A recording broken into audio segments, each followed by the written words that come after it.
दो महान हस्तियों के जयंती है, एक पुण्यतिथि है, जिनको हम मनाने का काम कर रहे हैं। माता अहिल्याबाई अपने आप में पूरा विश्वनाथ भगवान के दरबार को सजाने वाली यही वो महारानी थी जिन्होंने पूरे बनारस को, मोदी जी के पहले जो विश्वनाथ बाबा का पूरा मंदिर का परिसर आप देखते हैं, उसको पूरी तरह स्थापित करने वाला कोई व्यक्ति था तो महारानी अहिल्याबाई थी, जिन्होंने पूरी तरह बनारस के भगवान को, महादेव को पूरी तरह व्यवस्थित करने का काम किया था।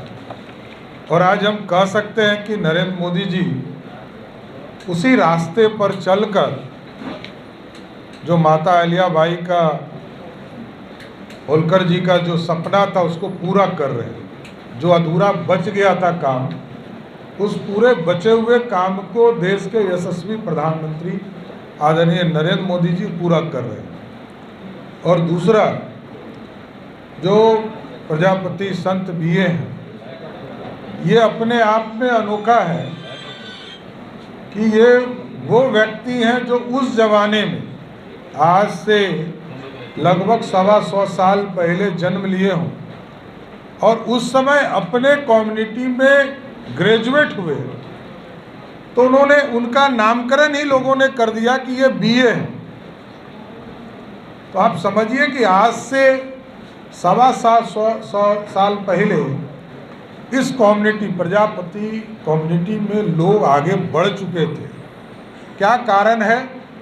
ये चिंता का विषय है कि ये कम्युनिटी जो मिट्टी को आकार देने वाला कम्युनिटी है, उस कम्युनिटी का वो ऊंचाई नहीं मिला जिस ऊंचाई तक पहुंचना था। ये हमको चिंता करना पड़ेगा। ये हमारे समाज के लोग हैं और इनको मुख्य धारा में लाना ये हमारा कर्म भी है।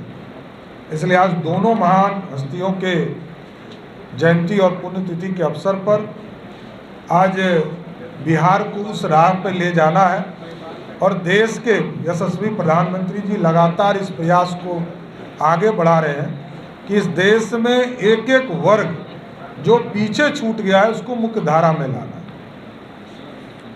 और इस देश को श्रेष्ठ बनाना है। 9 साल बेमिसाल के कार्यक्रम को भारतीय जनता पार्टी आगे बढ़ा रही है और 30 मई से लेकर 30 जून तक इस कार्यक्रम को हम करेंगे। और इसमें देश के यशस्वी प्रधानमंत्री जी के साथ साथ हमारे जो पूर्व अध्यक्ष हैं, राष्ट्रीय हमारे पूर्व अध्यक्ष हैं, उनका भी कार्यक्रम बिहार पे होगा। और हम लोगों ने क्या किया इस बिहार और देश के निर्माण के लिए, क्या किया, इस पर जरूर चर्चा करना चाहिए, क्योंकि देश को श्रेष्ठ बनाने के लिए जहां डिफेंस को ठीक करने का काम नरेंद्र मोदी जी की सरकार ने किया, तो देश के अंदर जो पूरी तरह परिवहन का काम कर सके, चाहे वो भारत माला प्रोजेक्ट के माध्यम से हो या वाटरवेज, मतलब कल्पना ही नहीं थी इस देश में आज़ादी के 75 वर्षों तक कि वाटरवेज पर भी कोई काम होता है। लेकिन देश के यशस्वी प्रधानमंत्री जी के नेतृत्व में 100 से अधिक जगह पर वाटरवेज का काम चल रहा है। हमारे गंगा में भी आप समझिए कि ट्रांसपोर्टेशन का काम शुरू कर दिया गया, जो बंगाल से चलकर कानपुर तक जाने का काम शुरुआत कर चुका है।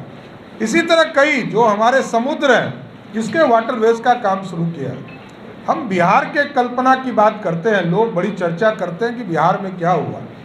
आप जितने पुल देखेंगे, चाहे वो सोनपुर ब्रिज हो जिसको पूरा कराने का काम भी नरेंद्र मोदी जी की सरकार ने किया, गांधी सेतु जो महात्मा गांधी सेतु है जो पूरी तरह जर्जर हो गया था, उसको भी रिस्ट्रक्चर करने का काम लगभग 2200 करोड़ रुपया लगाकर उसको भी पूरा करने का काम नरेंद्र मोदी जी की सरकार ने किया। एक नया ब्रिज बन रहा है, जो नंदकिशोर यादव जी यहाँ बैठे हैं, ये पथ निर्माण मंत्री थे, तो उस पर नया ब्रिज की कल्पना को भी उसको उंगली जामा पहनाया, वो भी नरेंद्र मोदी जी की सरकार ने स्थापित करने का काम किया। उसके आगे भी 2 ब्रिजेज हैं, चाहे वो मोकामा में 2 ब्रिज, एक रेलवे का बन रहा हो या रोड का बन रहा हो, उसी तरह साहबगंज और कटिहार को जोड़ने का कार्यक्रम चल रहा है, भागलपुर में चल रहा है, सुल्तानगंज और दीदारगंज चेक पोस्ट, ये दोनों राज्य सरकार जरूर कर रही है, लेकिन नाबार्ड, गवर्नमेंट ऑफ इंडिया के नाबार्ड के माध्यम से इस पूरी व्यवस्था को खड़ा किया जा रहा है। इसलिए साथियों, हम एक एक चीज़ पर डिस्कस करेंगे कि रोड के इंफ्रास्ट्रक्चर को 14 तक क्या हुआ, 14 के बाद का नया भारत क्या है। हम बिहार में एम्स खोलना चाहते हैं, पिछले 7-8 वर्षों से एम्स का ज़मीन उपलब्ध नहीं हो पा रहा है, कभी यहाँ बनाओ कभी वहाँ बनाओ। हम लोग तो जिस ज़मीन को देंगे बिहार सरकार, उसी जगह पर भारत सरकार ने निर्णय लिया है कि हम एम्स बनाने का काम करेंगे। एयरपोर्ट के लिए ज़मीन खोज रहे हैं, सड़कों का जाल तो बिछा ही, कई ऐसे जगह हैं और इसको जोड़ना है।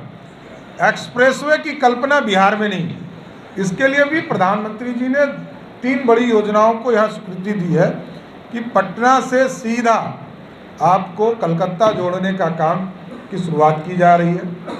उसी तरह गोरखपुर से सिल्लीगुड़ी को जोड़ने का काम चल रहा है। उसी तरह बनारस से सीधा आपको गया होते हुए उस कार्यक्रम को भी बढ़ाया जा रहा है। बिजली के सेक्टर में लगातार काम बढ़ाए जा रहे हैं। अब तो no power cut, no stabiliser, no inverter की कल्पना पर देश के यशस्वी प्रधानमंत्री जी काम कर रहे हैं कि बिजली कटे ही नहीं, बिजली की संपूर्ण व्यवस्था। और जब हम लोग सरकार में थे तो हम लोगों की सरकार ने ही तय किया था कि किसानों को अलग से फीडर देकर लोगों को बिजली पहुंचाने का काम किया जाएगा। इसलिए कई चीज़ों पर हम लोग चर्चा कर रहे हैं, आम लोगों के बीच में भी जा रहे हैं। आयुष्मान भारत जैसे कार्यक्रम को हम बताने का काम कर रहे हैं कि गरीबों के कल्याण के लिए दुनिया में कोई सरकार नहीं है जिस सरकार ने लगभग 50 करोड़ परिवार को, लोगों को सीधा आयुष्मान भारत से जोड़ने का काम किया और 220 करोड़ लोगों को सीधा आपको कोविड का जो डोज है उसको उपलब्ध कराने का काम किया। दुनिया में आप कहीं जाइए, कहीं इस तरह की व्यवस्था आपको नहीं मिलेगी, लेकिन सिर्फ हिंदुस्तान है जिसने 220 करोड़ हिंदुस्तान के लोगों को डबल डोज देकर, क्योंकि 140 करोड़ हमारी आबादी है और 220 करोड़ डोज जो है लोगों को उपलब्ध कराया। और दुनिया के लोगों को भी हम लोगों ने कोविड का डोज उपलब्ध कराया, वैक्सीन उपलब्ध कराया, जिसके माध्यम से दुनिया के लोग भी ठीक हो सके। हम लोग कहते हैं कि ये हिंदुस्तान गरीब है और गरीबी के बावजूद हम दुनिया के 5वें इकोनॉमी बने, जहां हम 2014 में 10वें नंबर पर थे, आज भारत 5वें नंबर पर पहुंचा। और नरेंद्र मोदी जी का सपना है कि अगले 2-3 वर्षों में हम भारत को तीसरे सबसे बड़े इकोनॉमी के तौर पर खड़ा करने का काम करेंगे।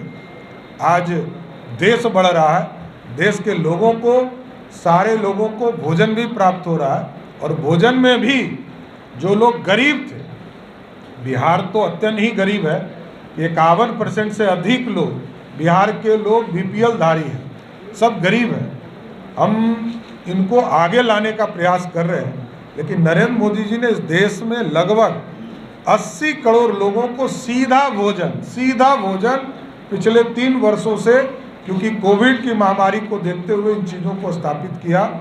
इसलिए जो हमारे माता अहिल्याबाई होलकर जी का जो सपना था बनारस को पूरी तरह व्यवस्थित करना, इस भारत को श्रेष्ठ बनाना, उनके भी सपने को पूरा कर रहे हैं। और प्रजापति संत BA जी का जो सपना था कि इस देश के लोग सब शिक्षित हों, आगे बढ़े, उस काम को भी नरेंद्र मोदी जी आगे बढ़ाने का काम कर रहे हैं। बहुत बहुत धन्यवाद।